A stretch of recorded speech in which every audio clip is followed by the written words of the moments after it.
got that COVID-19. I am stuck alone at my house with COVID, it seems. But the one saving grace is I've got this. And this is what's going to be my new year. My New Year's resolution is to become a better gamer and have a cat. I have here the Xbox Elite Series 2 Pro Controller. We're going to do an unboxing. We're going to check this thing out. It's so heavy. There's that word again, heavy. Why are things so heavy in the future? Is there a problem with the Earth's gravitational pull? You just pull it right off so you can get right in there. Look at that.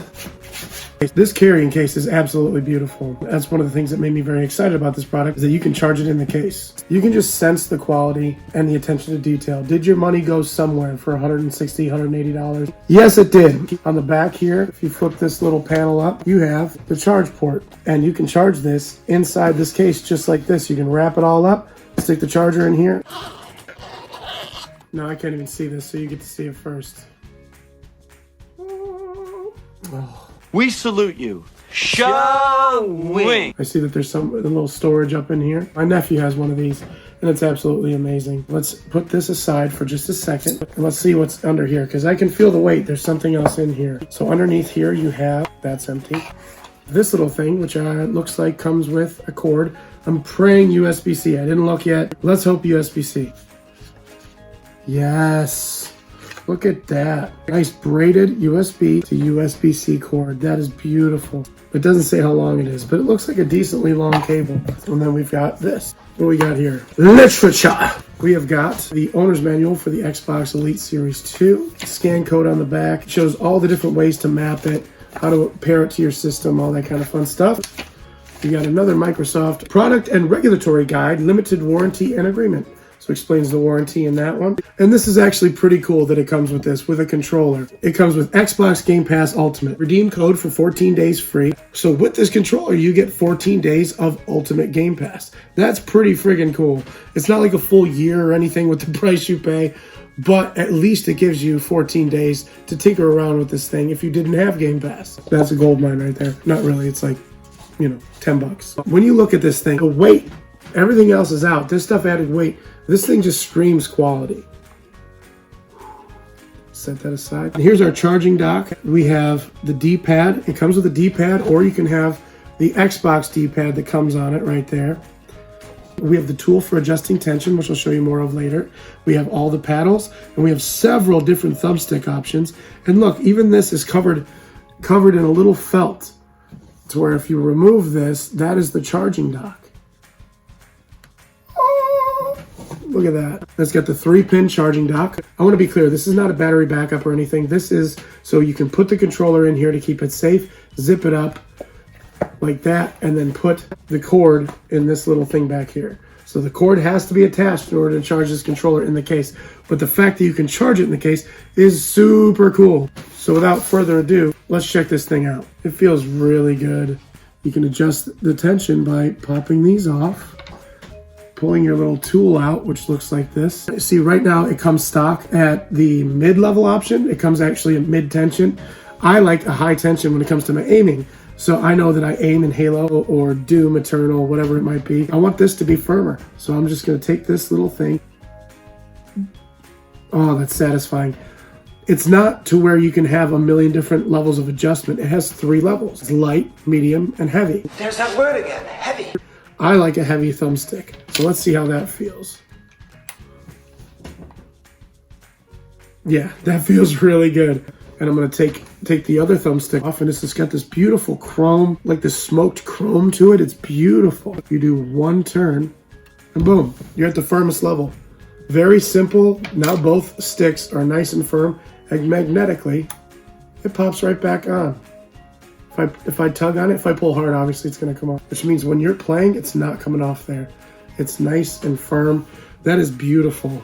It's got this rubberized grip right here. I'll get a closer shot of that in a minute. And one thing I saw in another review, this Xbox button right here, the home button, it's clicky. It's not like mushy like usual. Hear that? How cool is that? That's so different. And right here, we have the 3 different lights for 3 different settings. Technically 4, because the 4th is just base setting. If you don't do any settings to this controller, you have the 4th base setting, which is just how the controller comes, like any other Xbox controller. But those 3 lights in the middle right here are for your 3 different settings. If you have a setting for Halo, if you have a setting for Doom Ultimate, if you have a setting for Forza. God, this is nice. Very nice clicky buttons. Also on the back, as you can see, we have the adjustable triggers. The adjustable triggers is on my last video what I talked about when we tried to mod that regular Xbox controller. It is a huge deal to be able to mod those triggers. I mean, luckily, unlike the PlayStation 5 controller, even though the PlayStation 5 controller is, in my opinion, far superior technologically than the Xbox controller, the Xbox controller has, as my brother would say, trigger feeling triggers. Just by the cut and how this feels and everything, it feels more like a trigger, and these are no different. Very beautiful. It's all blacked out, and what's cool is these paddles go in really, really, really easy. So say I only wanted 1 paddle and I wanted to add that in here, all I have to do is pop that bad boy in here and top it to the side. It goes in magnetically. That's now a working button. That's all I had to do. Now I think that's backwards. It would still work backwards actually if you wanted it to. Come in here, pop this in, boom. That's it. That's it. I took it out. I didn't have to do anything. Watch. Watch how easy I put that in. I feel the magnetism. Done. Let's say I wanted this side in. Done. See that? It's so easy. Let's say I wanted to swap the D-pad. I'm not a big D-pad guy, but just like everything else, you just pop this bad boy off. And you take this magnetic D-pad and you pop it on. You're done.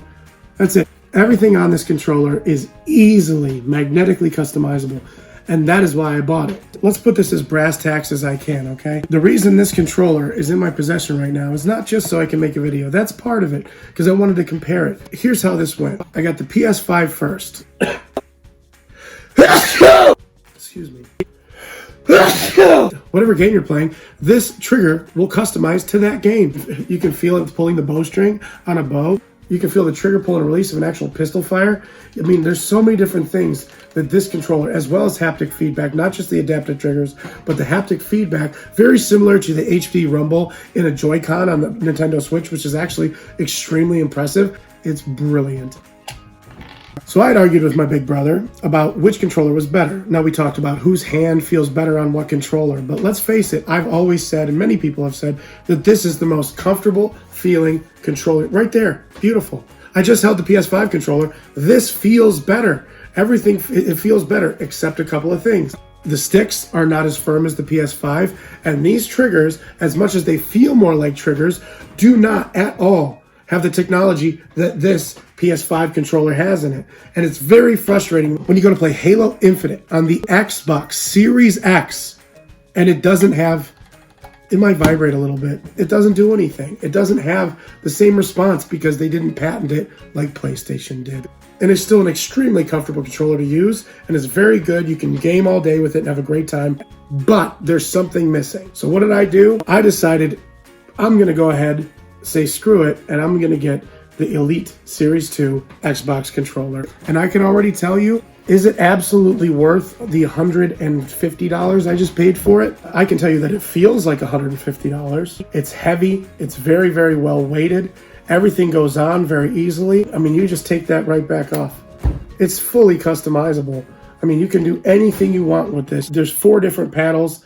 You can do the triggers in 3 different settings. And I, right now, I'm not gonna use these. And it gives such a nice spot to actually store these little paddles. So I'm just gonna nice and neat put those in there. And now I just have adaptive triggers. And if you go in the middle setting, which is so much more satisfying than the other one. This one had a very plasticky click to it. This one has almost a magnetic. It does it very, very easily. And there's the mid-level, fully open. Then you've got hair triggers. You can shoot so fast with this thing. So what I'm gonna do is, without doing any paddles or anything like that, I'm just gonna use it as a regular controller. I'm gonna go play a little bit of Halo Infinite with this controller just like this. Absolutely beautiful piece of tech.